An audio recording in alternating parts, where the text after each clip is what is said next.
There's a concept in the sales world called kiss versus kill, keeping it short and simple versus keeping it long and lengthy. Amateur salesmen would kill the sale by going on and on about unimportant details. A good salesman, on the other hand, would hit all of the important points in the shortest time possible and close the deal. Tip number 1 is to be efficient with your speaking. Conversation is all about quality. Try to remove all types of filler words like like, I guess, well, you know. These words bring no value to the conversation and they literally mean nothing. Listen to the following paragraph. What did you do this winter? Well, I had an okay time this break. I went snowboarding for the first time with some of my friends and well, it was actually a lot harder than it looked. That's about it. I guess I had fun. Haha. Now compare it to this. What did you do this winter? Me and my friends went snowboarding. It was actually my first time and it was a lot harder than it looked.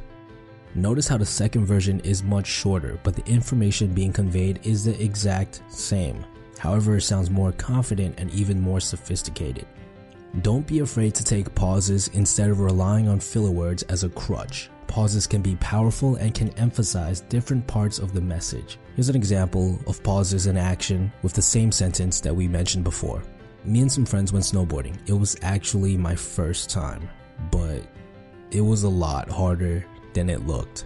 Tip number 2 is to use pauses to emphasize different parts of the message and to deliver more powerful messages. The following skill is probably the single most important skill in terms of overall conversation ability. If you can master this one skill, you'll be able to have endless conversation with just about anybody. Tip number 3 is conversational threading. Within every sentence, there are different topics that you can branch off into. Let's take a look at the following sentence.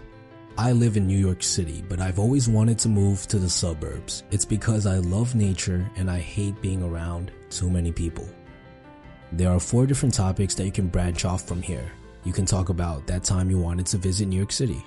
You can talk about how you feel living in the suburbs.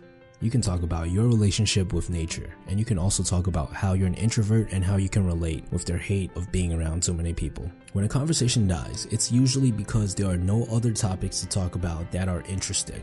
So when given the opportunity to branch off into different topics, choose one that you're interested in talking about. Also keep in mind that you want to be giving the other person opportunities to talk about multiple topics as well. If you don't give them topics to branch off to, the conversation will eventually reach a dead end. Now this skill comes with practice. The more you try to look for topics to bounce off of, the more you will notice them. Here's another sentence.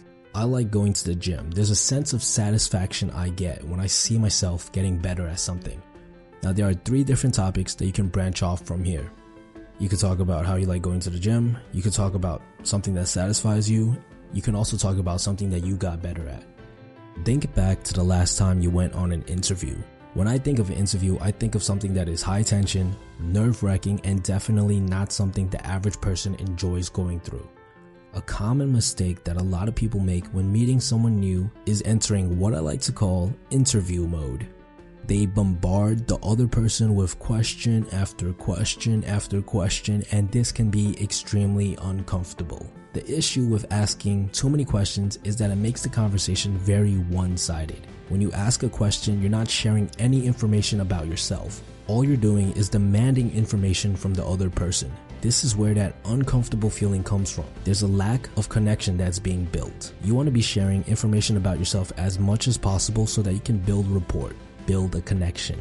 Tip number 4 is to use statements instead of questions. When you make statements, you share information about yourself. Pay attention to the next time you hang out with your close friends or buddies. You'll notice that the majority of the conversation is with statements. Once in a while, a question is thrown in as a natural step in the conversation, but the large majority will be all statements. Now there are a lot of different types of statements, and I'll cover the main ones. We have the story opinion statement, basically a statement that tells a small story or shows your opinion on something. Here's an example of a question. What are you scared of? Here's an example of the story statement being used to replace this question. I used to be terrified of the dark. When I was a kid, I would sleep with my head under the covers to hide from all the monsters and ghosts.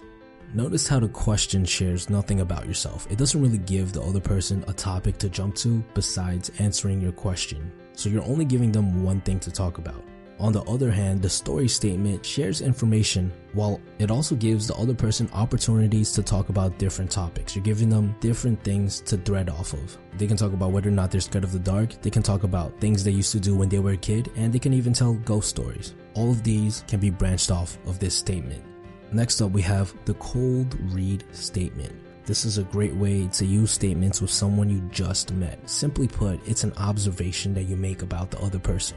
Instead of saying something like, hey, what do you like to do for fun? You can say something like, hey, you look like a fun person.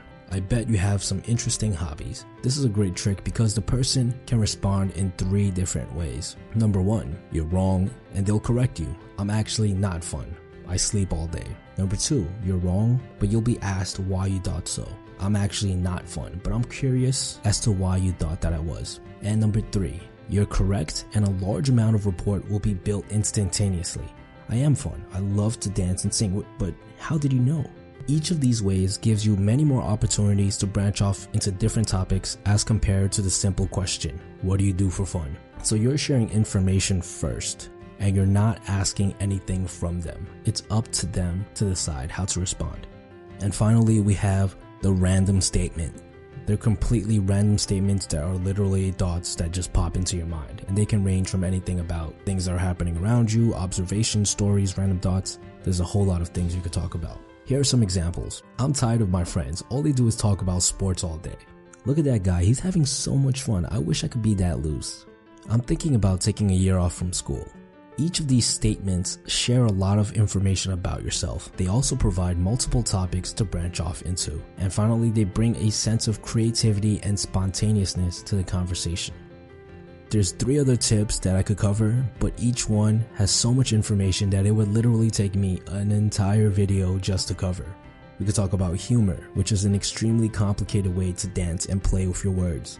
We could talk about storytelling, which is essentially telling a captivating and exciting story that will allow strangers to jump into your world. Or we could talk about how to have a deep conversation, which is an essential tool to building long-lasting, valuable relationships. What I'd like for you guys to do is to comment below and let me know which video you want me to work on next.